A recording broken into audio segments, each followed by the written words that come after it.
اس سے بڑا گناہ کوئی اور ہو نہیں سکتا۔ آپ اپنے بچوں کی تربیت، آپ اپنی اولاد کی تربیت اس طریقے سے کریں جس طرح کی تربیت حضرت عبداللہ بن عباس رضی اللہ عنہما کی اللہ کے نبی کریم صلی اللہ علیہ وسلم کرتے ہیں۔ ترمذی کی صحیح روایت ہے، حضرت عبداللہ بن عباس کا بیان ہے، کہتے ہیں کہ کنت خلف رسول اللہ صلی اللہ علیہ وسلم یوما فقال یا غلام انی اعلمک کلمات احفظ اللہ یحفظک احفظ اللہ تجدہ تجاہک واذا سألت فاسأل اللہ واذا استعنت فاستعن باللہ واعلم ان الامۃ لو اجتمعت علی ان ينفعوک بشیء لم ينفعوک الا بشیء قد كتبه اللہ لک ولو اجتمعوا علی ان یضروک بشیء لم یضروک الا بشیء قد كتبه اللہ علیک۔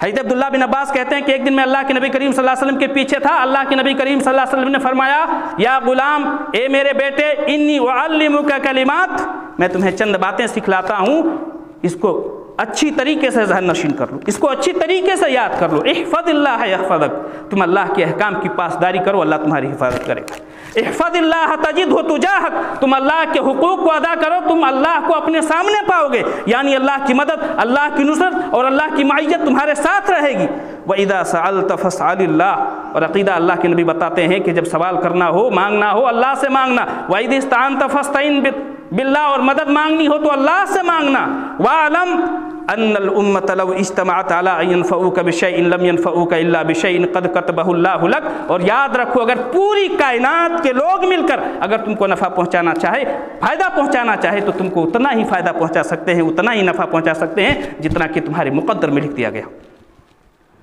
وَلَوْ اجْتَمَعُوا عَلَىٰ أَن يَضُرُّوكَ بِشَيْءٍ لَمْ يَضُرُّوكَ إِلَّا بِشَيْءٍ قَدْ كَتَبَهُ اللَّهُ عَلَيْكَ، اور پوری کائنات کے لوگ مل کر اگر تم کو ضرر پہنچانا چاہیں، تم کو نقصان پہنچانا چاہے، تو اتنا ہی نقصان پہنچا سکتے ہیں کہ جتنا کہ تمہارے مقدر میں لکھ دیا گیا۔